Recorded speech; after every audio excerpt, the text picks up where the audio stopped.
Namaskar, friends. I once again welcome you on this platform on the TCC's studio webcast. Today, we are very fortunate to have with us Dr. Sriporna Chatterjee, and I heartily welcome her on this platform, on this podcast today. And, friends, it is going to be a very interesting discussion because we are thinking of attaining or certain focusing more onto the aspects of research and development, which somehow is the intrinsic value of any science sort of curiosity uh, mind or awakening the curiosity levels. So, Dr. Chatterjee is a very accomplished scientist, I would say. She is currently working with CSIR, an Institute of Minerals and Materials in Bhubaneswar. And as an accomplished researcher, she has done her doctorate also. Uh, Throughout her career, she has been into a chemist graduate and has been handling a lot of material sciences, etc. So our interest spans a lot. She is now doing a lot of research. She has received a lot of accolades also. In fact, he has received SMC Bronze Medal and the IIM Bhubaneswar Chapter Award 2021 for her contributions in this field. So there are a lot many things to be discussed with her. So without wasting much of the time in introducing her, the short bio of her will be given in the video itself, and I'll share it in the description. But most importantly, she comes from Chittaranjan, and she's a person who loves to talk to different people and also share her knowledge. So this becomes one of the platform in which we would wish to learn more from her and to have an idea about the current status of research in India. So, Dr. Chatterjee, welcome to this platform. We are very happy that we got your time today, and we would just start with it's very awkward question maybe for you, but not for us. It's like how do you got interested in research and what led you to this sort of a career? If you can just highlight for us.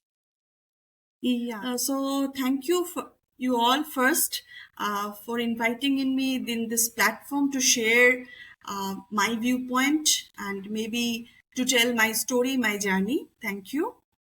So maybe we can talk in a mixed language of Bengali and English. That will basically help our listener. Yeah. So as you told that, so I belong from a very cozy railway township, Chittaranjan, and till 12 I was studying in one of the very highly reputed school in Chittaranjan. So basically I don't know why I was interested in studying science, maybe in the class 12, but it was like something. But at the same time, I liked the subjects like history, English. I don't know if it was not chemistry in choosing, like in the course of graduation and all. Probably I would have chosen English literature or maybe even Bengali. Okay, because I love studying literature. I have an interest. So now, like for any other maybe student, my parents were also very keen for this medical entrance, and to be very honest, I tried also, but I could not crack it. And then then you have an option like okay, so if you could not do this JE thing, then you have to choose some other subject. So then my obvious choice was chemistry, because this was the subject what actually I could learn on my own. So in chemistry, what I felt that when I was studying, say in 11, 12, and like before that, I don't think there was very much distinction.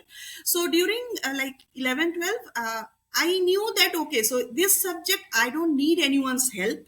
I can study on my own. So with this idea, actually, I mean, I took chemistry as honors in graduation. Then obviously, like after honors, you have to go to the masters, and then again, I had to make a choice. Like there are, I don't know right now what is the situation, but during the masters, again, you need to choose like whether in which particular group of chemistry you want to go, like inorganic, organic, physical chemistry. So for my case, since very beginning, I was sure that I will pursue inorganic chemistry. So No carbon bonding for you. no, I don't know why, but I was very sure about that. Right. So then in master degree, I did specialization in inorganic chemistry. And then what happened, like I started doing a research internship at CGCRI, Central Glass and Ceramic Research Institute, in 2006. So then there I first encountered that research world is totally different. And now from a background of chemistry, you can say like a specialization in inorganic chemistry, I entered into a field where actually you need to know a part of chemistry, part of physics, part of engineering. So basically then I entered in the world of, you can say, like interdisciplinary science. And I think now it is more from interdisciplinary to we have come to the cross disciplinary science world. Okay, so so then actually that stint was for say 1.5 year I spent there, and then I got married, and then I shifted to Bombay, and there actually then I got an opportunity to work at Tata Institute of Fundamental Research. And so I worked there as a junior research fellow in Tata Institute of Fundamental Research. Then again, so there also I was working in the Department of Condensed Matter Physics and Material Science. So again, there in Tata TIFR, I was not in chemistry department. I was in material science department. But it was a very nice experience, and it was a great exposure for me. And I could I could know many things beyond chemistry, I would say. So again, like, so I enjoyed that journey. And yes, after that, until now today, so basically I am doing a part of chemistry mixed with physics, some addition of engineering science and all these things. So this is the background what I can say. So, I mean, as because I do understand the backdrop in which we got our education, in which it was said like আমাদের যেটা ছিল সেটা হচ্ছে যে science নিয়ে পড়ো, সায়েন্সের নিয়ে পড়লে তুমি অনেক ফিল্ড পাবে, অনেক দিকে যেতে পারবে, ইঞ্জিনিয়ারিং, ডাক্তারি, এক্সেট্রা এক্সেট্রা, এবং রিসার্চ তো আসেই। তো সেই ব্যাপারগুলো ছিল, বাট ফোকাস আমি যেটা দেখেছি সেটা ছিল হচ্ছে ওই ইঞ্জিনিয়ার আর ডাক্তার, মানে হয়তো সেটার জন্যই আপনিও জয়েন দিয়েছিলেন আর কি। তো আমাদেরও সেটাই, বাট সেই দিক থেকে, সেই ব্যাকড্রপে এখন সাপোজ করুন, if you see today the generation has changed, তো the love for the subject, it has grown over the years. মানে আপনার যেটা হয়েছে সেটা হচ্ছে over the years you have fallen in love with a certain aspect of maybe chemistry as a major subject, and then you got certain exposure in different fields in which you were entangled, rather to say you were drawn towards a research sort of a career. So একটা catalyst হয়তো ছিল, অনুঘটকের কিছু একটা কাজ করেছে, মানে কার্বনটা ছেড়ে দিয়েছিল আপনাকে, নন ইনঅর্গানিক ভাবে আপনাকে help you to grow organically, আমি যেটা বলতে চাই।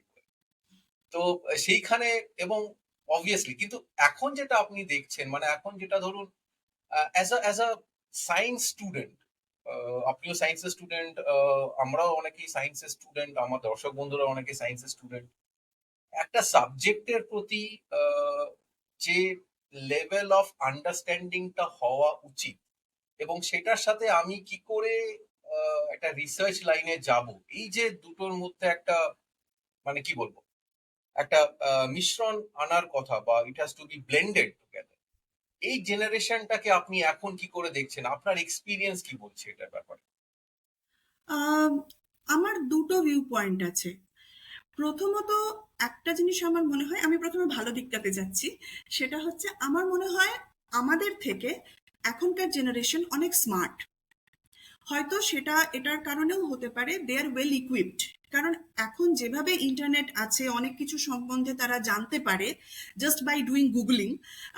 তো সেটা হয়তো আমাদের পক্ষে সম্ভব ছিল না। আমরা যেটা করতাম, যে কারোর কাছ থেকে একটা এক্সপিরিয়েন্স শুনে অনেক সময় ডিসাইড করতে হতো, এবং যার জন্য হতো যে আমরা হয়তো অনেক আগে থেকে কোন রিসার্চার কেমন কাজ করছেন, কি তার ইম্প্যাক্ট, আমরা হয়তো এগুলো এত কিছু জানতে পারতাম না। ঢুকে পড়লাম, তারপরে আস্তে আস্তে জানলাম এটা হয়েছে। সেই তুলনায় এখনকার ছেলে মেয়েদেরকে আমার মনে হয় দে আর স্মার্ট এনাফ। এবং আমি আমার যে ছাত্রছাত্রীদেরকে এখানে পড়াই, বা অনেক সময় ইন্টার্নশিপের জন্য যারা আসে, আমি দেখি তাদের কিন্তু নলেজ, মানে প্রায়র নলেজ আমি ওই বয়সে আমার যা ছিল তার থেকে অনেক বেটার। কিন্তু অন্য একটা জিনিস যেটা আমার অনেক সময় মনে হয়, যে সামটাইমস এখনকার বাচ্চাদের মধ্যে, আমি বাচ্চাই বলছি, এখনকার বাচ্চাদের মধ্যে ফেলিওর অ্যাকসেপ্ট করার ক্ষমতা একটু কম, যেটা আমার মনে হয় আহ, বাড়ানো উচিত। আমি আবার আমার এক্সাম্পল দিয়েই বলি। সেটা হচ্ছে যে ধরুন, চেষ্টা করেছি জয়েন্ট এন্ট্রান্স দিতে, যা হয় বাবার ইচ্ছা যে ডাক্তার হবে, ন্যাচারালি ওরকমই ধরে নিয়েছিলাম যে হ্যাঁ ঠিক আছে ডাক্তার হতে হবে, হলো না। ওখানেই তো শেষ নয়, ঠিক আছে? মানে আমি অনেক সময় মজা করে বলি যে এখনো আমার নামের আগে একটা ডাক্তার আছে, ডক্টর আছে, নট ডাক্তার। কিন্তু I cannot write a prescription, Correct. ঠিক? কিন্তু যেভাবেই হোক একটা প্রিফিক্স যোগ হয়েছে, ঠিক আছে? কিন্তু এইটার জন্য আমি বলতে চাইছি যে অনেক সময় আমি দেখি যে এখনকার দিনের আমরা যে স্টুডেন্টদেরকে হ্যান্ডেল করি, তাদের মধ্যে আমি দেখেছি তারা খুব সহজে, মানে হচ্ছে না, that is not end of the world. সেখানে আরো অনেক ওয়ে আছে যেটা দিয়ে কিন্তু হওয়ানো যায়। সেই জিনিসটা দরকার আমার মনে হয়, প্রথম জিনিস। এবং আমার মনে হয় এটা একটা collective effort. It is not একটা 17-18 বছরের বা 16-17 বছরের বাচ্চার কাছে আপনি কতটা এক্সপেক্ট করছেন, কিছু জিনিস তাদেরকে দিতে হয়।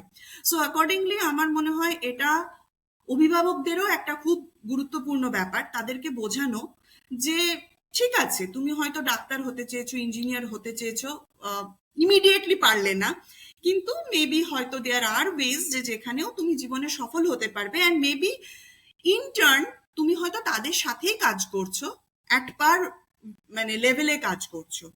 এবং আমার অনেক সহকর্মী আছেন যে যারা ডাক্তারি পাশ করেছে, ডাক্তারি পাশ করে কিন্তু আজকে হয়তো তারা বিভিন্ন আমাদের যে খুব রেপুটেড যে অর্গানাইজেশন আছে, সেখানে অ্যাজ এ ফ্যাকাল্টি তারা জব করছেন এবং রিসার্চ কন্টিনিউ করছেন।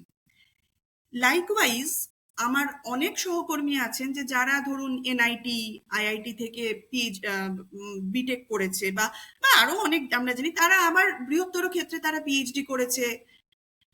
সো কেউ হয়তো বিএসসি এমএসসি থ্রু দিয়ে আসছে, কেউ হয়তো ইঞ্জিনিয়ারিং বা ডাক্তারি করে আসছে, কিন্তু আলটিমেটলি কারোর যদি ইচ্ছা থাকে যে আমি গবেষণা করব, সেক্ষেত্রে রাস্তা কিন্তু সব দিকেই খোলা আছে।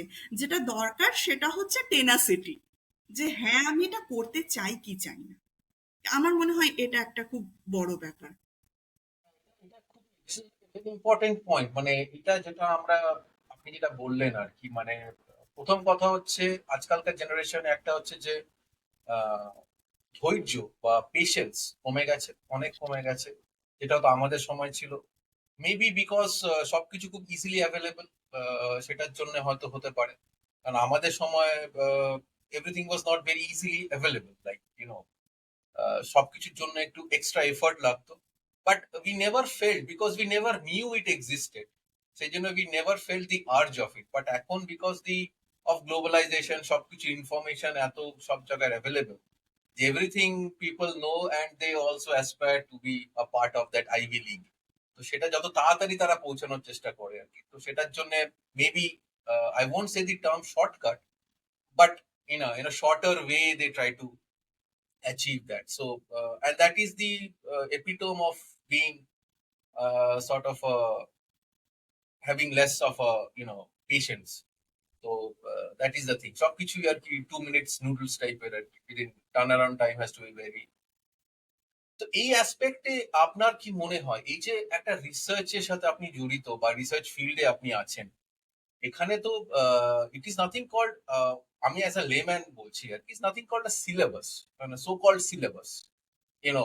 যেমন ধরুন মানে অঙ্কে আমরা পড়েছি 2+2 4 হবে, 2 × 5 10 হবে, but research doesn't allow that. So there is something called a maybe in between. There's a gray world that you are entering. সেখানে ইট is more of options and innovations.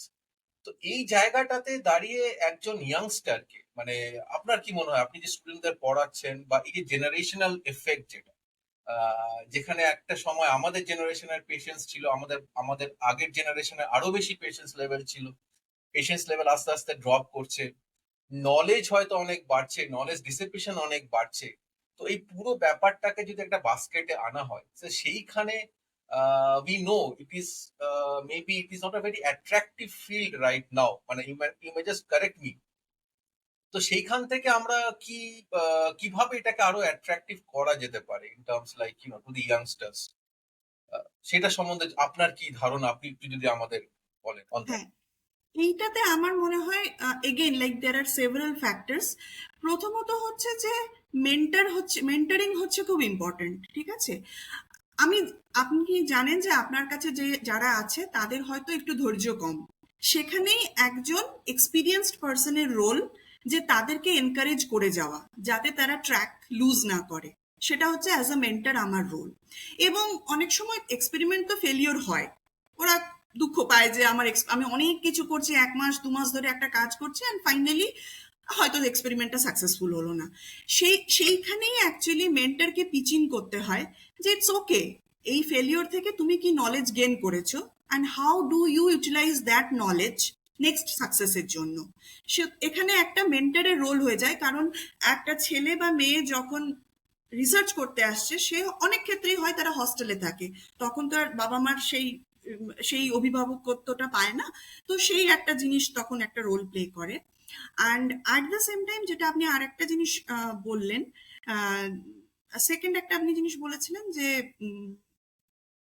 আমি ধৈর্যর যে ব্যাপারটা নেই, সেটাকে মানে কি করে রিসার্চটাকে ওদের কাছে তুলে ধরা যায়, জাস্ট টু হ্যাঁ, অ্যাট্রাক্ট সেই জিনিসটা, বা বা কি করে ওরা ইন্টারেস্টেড হবে রিসার্চ ফিল্ডে আসার জন্য। হ্যাঁ, সেইটার জন্য আমি বলবো এটার একটা one of the good way হচ্ছে, আমি জানি না অ্যাকচুয়ালি এটা হয় কিনা এখনকার স্কুল বা কলেজে, আপনি দেখবেন আইআইটিতে alumni connect is a very strong thing. IIT বা আইআইএম এ অ্যালুমনাইরা ভীষণ ভালোভাবে যুক্ত কারেন্ট স্টুডেন্টদের সাথে, they have alumni cell and everything. আমার মনে হয় এই কনসেপ্টটা should be brought down to college এবং স্কুল এবং ইউনিভার্সিটি। কারণ অ্যালুমনাইরাই ওদেরকে বলবে যে দেখো, আমি এটা করতে পেরেছি জীবনে, আমি আজকে এই জায়গায় গেছি।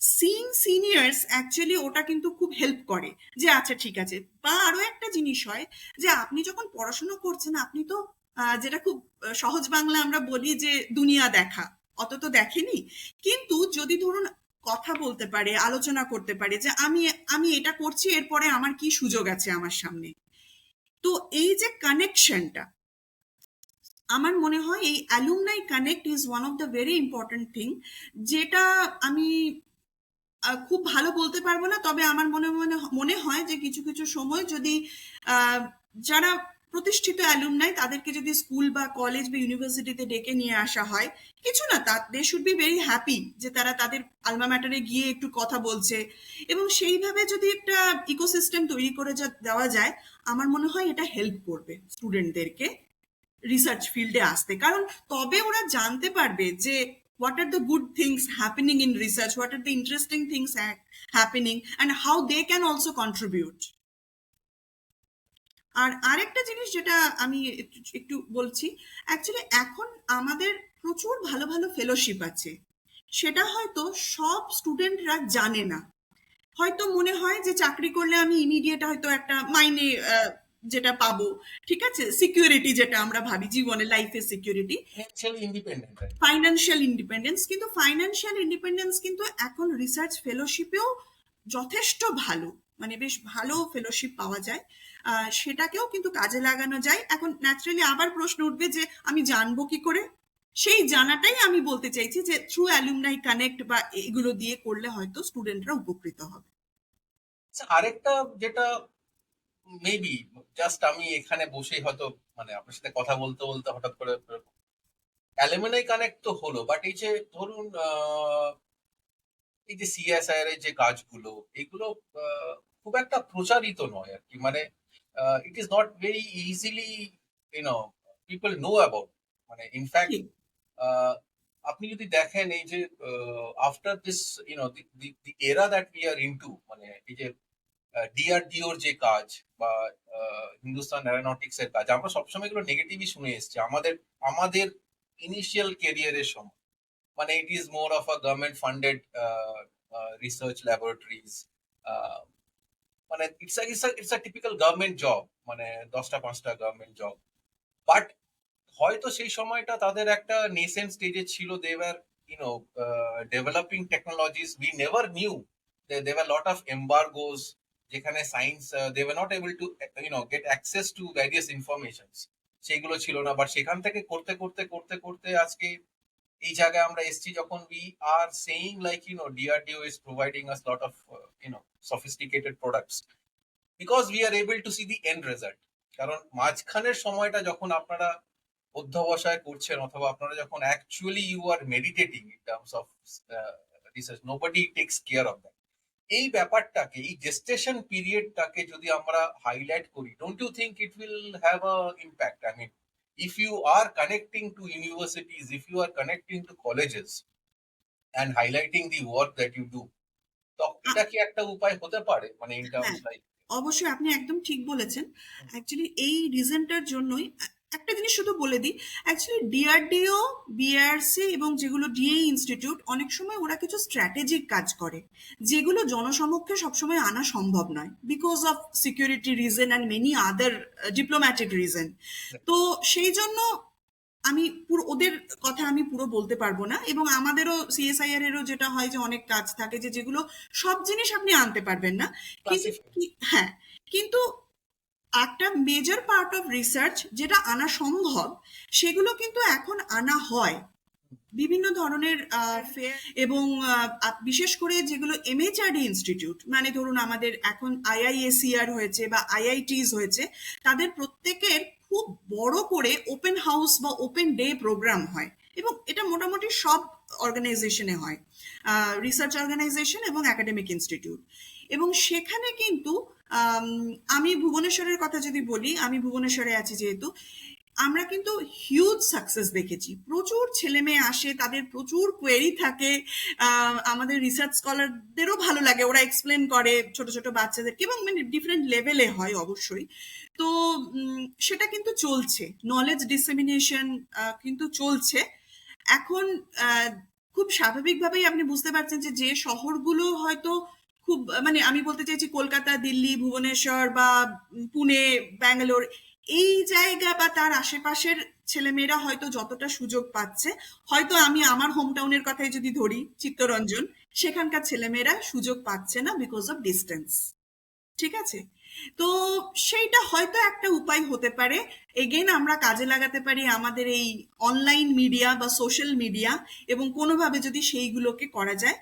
এবং এই প্রসঙ্গে আমি নিজে খুব রিসেন্টলি অ্যালুমনাই হয়েছি। আমি মেম্বার ছিলাম Indian national young academy of সায়েন্সের, যাদের একটা মূল উদ্দেশ্য হচ্ছে যে সায়েন্স আউটরিচ, এবং সেটার থ্রু দিয়েও কিন্তু আমরা অনেক চেষ্টা করি আর কি, যে বিভিন্ন বিশেষ করে প্রত্যন্ত যে অঞ্চলগুলো ভারতবর্ষের, সেখানকার স্টুডেন্টদেরকে এনকারেজ করা, তাদেরকে মেন সায়েন্স স্ট্রিমের মধ্যে নিয়ে আসা, সেটা চেষ্টা করি। এবং এরকম আরো অনেক অর্গানাইজেশন হয়তো চেষ্টা করছে। আমি ইনিএস এর কথাই জানি, কারণ that is the only one recognised young academy in India.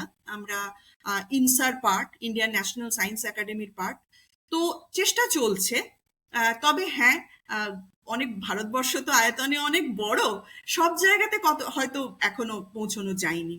তো সেই জায়গাগুলোতেই আমি বলবো যে যদি স্কুল বা কলেজের যারা টিচার বা যারা দায়িত্বতে আছেন, সায়েন্স টিচার, তারা যদি একটু এগিয়ে আসেন, একটু প্রোঅ্যাক্টিভ হয়, আমরা কিন্তু পারবো, মানে আমার এটাই মনে হয়।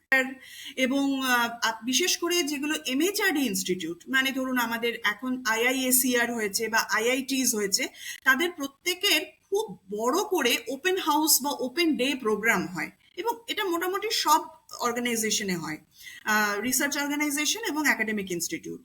এবং সেখানে কিন্তু আমি ভুবনেশ্বরের কথা যদি বলি, আমি ভুবনেশ্বরে আছি যেহেতু, আমরা কিন্তু হিউজ সাকসেস দেখেছি। প্রচুর ছেলে মেয়ে আসে, তাদের প্রচুর কোয়েরি থাকে, আমাদের রিসার্চ স্কলারদেরও ভালো লাগে, ওরা এক্সপ্লেন করে ছোট ছোট বাচ্চাদেরকে, এবং মানে ডিফারেন্ট লেভেলে হয় অবশ্যই। তো সেটা কিন্তু চলছে, নলেজ ডিসেমিনেশন কিন্তু চলছে এখন। খুব স্বাভাবিকভাবেই আপনি বুঝতে পারছেন যে যে শহরগুলো হয়তো খুব, মানে আমি বলতে চাইছি কলকাতা, দিল্লি, ভুবনেশ্বর বা পুনে, ব্যাঙ্গালোর, এই জায়গা বা তার আশেপাশের ছেলেমেয়েরা হয়তো যতটা সুযোগ পাচ্ছে, হয়তো আমি আমার হোম টাউনের কথাই যদি ধরি, চিত্তরঞ্জন, সেখানকার ছেলেমেয়েরা সুযোগ পাচ্ছে না বিকজ অফ ডিস্টেন্স। ঠিক আছে। আচ্ছা, এটা মানে মানে আমার ধারণা ছিল যেটা হচ্ছে যে এই আউটরিচটা মানে দুদিক থেকেই হতে হবে। মানে ধরুন আমি অ্যালামনি না হলেও, সাপোজ আমি যেমন ইঞ্জিনিয়ারিং কলেজের অ্যালামনি, তো আমার আমার সিনিয়রকে দেখে আমাদের যে ক্যারিয়ার পাথ আমরা চুজ করেছি সেই হিসেবেই আমরা চলেছি। সেই সময় হয়তো ইনফরমেশন ওভারফ্লো ছিল না, এখন তো ইনফরমেশন ওভারফ্লো হচ্ছে।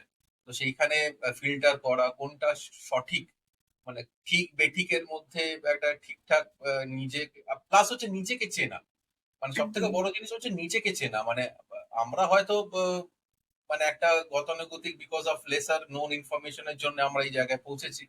বাট এখন you are well inform, so you need to have একটা ম্যাট্রিক্স এর মধ্যে আপনাকে ব্যালেন্স করতে হবে। আপনি কি চাইছেন, আপনি কি পারেন, আর আপনি কি করতে চাইছেন, মানে এই তিনটের মধ্যে আর কি অপশন আছে আপনার কাছে, এই এবং চারটের একটা। ইভলভ করছে সিচুয়েশন, মানে আমি যেমন, দেখুন আমরা, আমার মনে হয় বেশ কিছু বছর আগেও আমরা জানতাম না যে সায়েন্স কমিউনিকেটর একটা রোল হতে পারে, কিন্তু in today's world science communicator, science influencer, hmm. এইসব মানে জিনিস তৈরি হচ্ছে, এবং ভালো করছে লোকজন। হয়তো একদম সেই typical doctor, engineer, teacher, professor হতে হবে না। There are other avenues, just one needs to explore. And এই ওই, ফর এক্সাম্পল। আমি এই সায়েন্স কমিউনিকেশনের কথাই বলছি। ধরুন আপনি, কারোর হয়তো সায়েন্স ভালো লাগে, কিন্তু সে টিপিক্যাল এই যে যে ধরুন শিক্ষকতা বা হয়তো গবেষণাতে যেতে চায় না, কিন্তু সে ধরুন রাইটিং এও খুব ভালো। আচ্ছা, ওকে। সেই সেই ছেলে বা মেয়েটি, সে কিন্তু চেষ্টা করতে পারে যে আমি, কারণ সে সায়েন্সের ব্যাকগ্রাউন্ডটা হয়তো ভালো করে বুঝতে পারছে, এবং তার মধ্যে একটা স্কিল আছে যে সে খুব ভালো উপস্থাপনা করতে পারে। সেটা হয়তো রাইটিং হতে পারে, সেটা হয়তো বলা হতে পারে, তাই না? মানে অনেক রকম ভাবে হতে পারে। তো সে এইরকম, এটাই ধরুন যে সায়েন্স কমিউনিকেশন কিন্তু এখন একটা খুব ইম্পর্ট্যান্ট একটা জিনিস, যেটা আস্তে আস্তে আমরা চেষ্টা করছি বিভিন্ন ওয়ার্কশপ করে যে এটাকে কারিকুলামের মধ্যে ঢোকানোর। খুব ওয়েল ডিফাইন্ড ওয়েতে এখনো কারিকুলামের এটা পার্ট নয়, সেটা আমরা চেষ্টা করছি। কিন্তু হয়তো কিছু কিছু জায়গায় বিক্ষিপ্তভাবে আছে সায়েন্স কমিউনিকেশন একটা, সে একটা হয়তো কোনো কোর্স, ঠিক আছে। তো কিন্তু এখন যে সায়েন্স কমিউনিকেটররা রয়েছেন, তাদের হয়তো ব্যাকগ্রাউন্ড সায়েন্স, অ্যান্ড ওনারা জানেন যে কিভাবে এটাকে উপস্থাপনা করলে লোকের কাছে অ্যাট্রাকটিভ হবে, যেটা আপনি জানতে চাইছিলেন, যে খুব সহজভাবে মানুষ লেম্যানস ল্যাঙ্গুয়েজে বুঝতে পারবে। তো মানে সোশ্যাল ইনফ্লুয়েন্সার সেমনি হচ্ছে সায়েন্স ইনফ্লুয়েন্সার। মানে হ্যাঁ, হতেই পারে। মানে যারা ধরুন, মানে ধরুন আমি যেমন if you see the social media gambit, মানে ইউটিউব বলুন, ফেসবুক, ইনস্টাগ্রাম থেকে আরম্ভ করে সব জায়গাতেই পিপল ফলো ইনফ্লুয়েন্সার্স। ইয়েস। ইনফ্লুয়েন্সার্সরা যদি পজিটিভ ইনফ্লুয়েন্স আনতে পারে in terms and most focus on scientific achievements বা সাইন্টিফিক ডেভেলপমেন্টস, তো আমরা হয়তো ছোট করে সেটাই চেষ্টা করছি আর কি। মেবি, হ্যাঁ, এক্স্যাক্টলি, এই পডকাস্টের হয়তো উদ্দেশ্য, একটা উদ্দেশ্য তো সেটাই। সেটাই। কারণ আমরা যে জায়গাটাতে বা আপনি যে জায়গাটাতে হেঁটেছেন এবং যেভাবে you have developed your career, you have earned certain acolytes and you have also perspired. আপনি মানে এটা খেটে করতে হচ্ছে, এটা এমন নয় যে someone has given you on platter. তো সবারই মনে হয় যে এই যে ব্যাপারটা যেটা quick success, what I will get, I'll write a code and I get a quick success. So chemical engineers going into coding, যেটা আমি আগের পডকাস্টে আমার গেস্ট বলছিলেন আমাকে, যে হিজ ফ্রম আইআইটি যাকে বলছিলাম, তো he was saying we require good chemical engineers who could develop a sort of a cathode for sodium ion, because it is getting bulky. It has a lot of options in commercialization, যেটা এখন হয়তো হয়নি.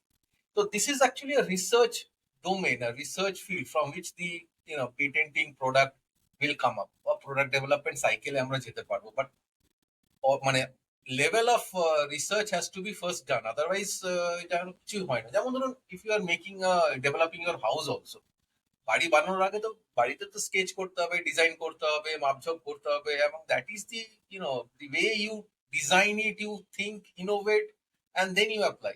And product আমরা দেখতে পারি, but when it's designing level we are not able to see that. So maybe that is one of the aspect যেখানে হয়তো আমরা পুরোপুরি কানেক্ট করতে পারছি না through all the avenues, but avenues can be more avenues can be brought into, যেটা আপনি বলছেন এই সোশ্যাল সায়েন্স ইনফ্লুয়েন্সারদের আরো বেশি করে বাড়ানো. There are different aspects like social influencers who have a science background, যারা ধরুন সায়েন্স নিয়েই পড়াশোনা করেছে, but they are not maybe on to that subject right now, তারাও একটা বড় রোল প্লে করতে পারে. প্লাস হচ্ছে যারা ধরুন আপনাদের মতন, যারা আর কি পুরো research oriented, in fact who can actually give up, motivate the youngsters to come around and do a thing. But at the end of the day, যেটা আমরা বুঝতে পারছি from this discussion, avenues আছে, opportunities are huge, এবং আগে যেটা ছিল যে রিসার্চ করে you cannot sustain yourself, সেই জিনিসটা এখন আর নেই. So investments are, fundings are there, and everything is available. So those who are interested, they can actually think of this career. এবং options generate করতে হলে obviously they can visit all the UGC website, I believe, CSIR website, যেখানে হয়তো এই fund বা এই programme গুলো সম্বন্ধে, ফেলোশিপ সম্বন্ধে তারা আরো বেশি করে জানতে পারবে. ইনফ্যাক্ট আইআইটিস এও এখন মনে হয় অনেক বেশি করে পোস্ট গ্রাজুয়েশন লেভেলে এইগুলো, এই টিপিক্যাল কোর্স গুলো চলছে আর কি.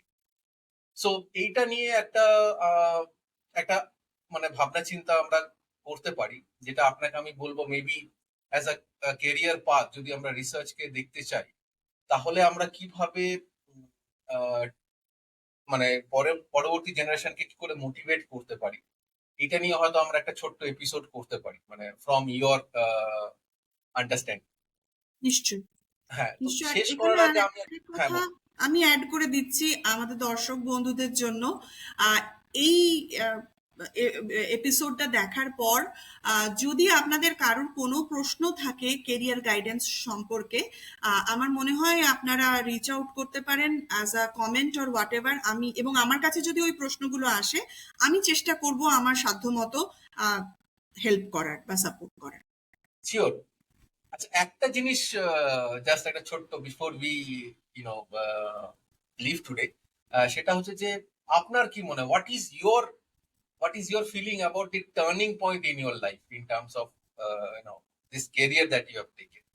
What could be the turning point? এটা বলা মুশকিল, কারণ খুব খুব বড় কোনো সেটব্যাকও ছিল না বা কিছু, লাকিলি আমি বলবো। সুতরাং ওইভাবে টার্নিং পয়েন্ট বলাটা হয়তো একটু ডিফিকাল্ট। তবে one major milestone was working in Tata Institute of Fundamental Research. That was a huge exposure for my life, আমি বলবো। আর সেকেন্ডলি হচ্ছে যে department of science and technology থেকে ইন্সপায়ার ফ্যাকাল্টি অ্যাওয়ার্ড একটা হয়, সেটা অ্যাকচুয়ালি আপনাকে সাপোর্ট করে 5 বছরের জন্য to establish your self as an independent researcher. তো সেটাও একটা বড় মাইলস্টোন, কারণ ওই 5 বছরের সাপোর্টটা তাহলে আপনি জানেন যে okay as an independent person, like, কারণ তার আগে সবসময় কি হয়, ইউ হ্যাভ আ সুপারভাইজার, তো সুপারভাইজারের সাথে আপনি কাজ করছেন। কিন্তু যে মুহূর্ত থেকে আপনি ইন্ডিপেন্ডেন্টলি কাজ করতে শুরু করছেন এবং আপনার যে রিসার্চ আইডিয়া সেটা যখন সত্যি সত্যি in the form of say paper or patent what ever যখন রিয়েলাইজ হচ্ছে, তখন আপনার একটা কনফিডেন্স বাড়ে যে yes I can do it. Like many other established people. তো সেই কনফিডেন্সটা দিতে খুব সাহায্য করেছিল। তো আমার মনে হয় যে এগুলো আমাকে খুব বুস্ট আপ করেছে।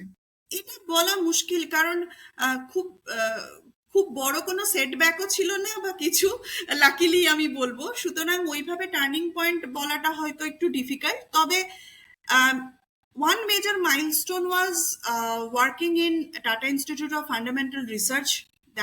That was a huge exposure for my life, আমি বলবো।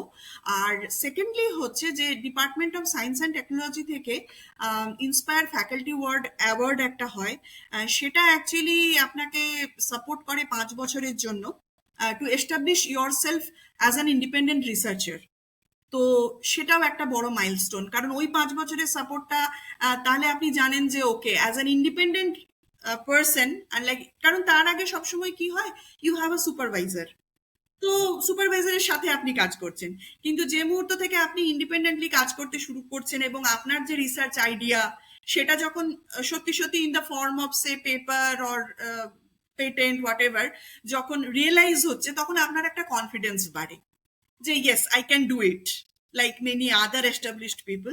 তো সেই কনফিডেন্সটা দিতে খুব সাহায্য করেছিল। তো আমার মনে হয় তো বন্ধুরা বুঝতেই পারছেন, দিস ইজ আ ভেরি, কি বলবো, it's not a very new field, I would say it is there for edges.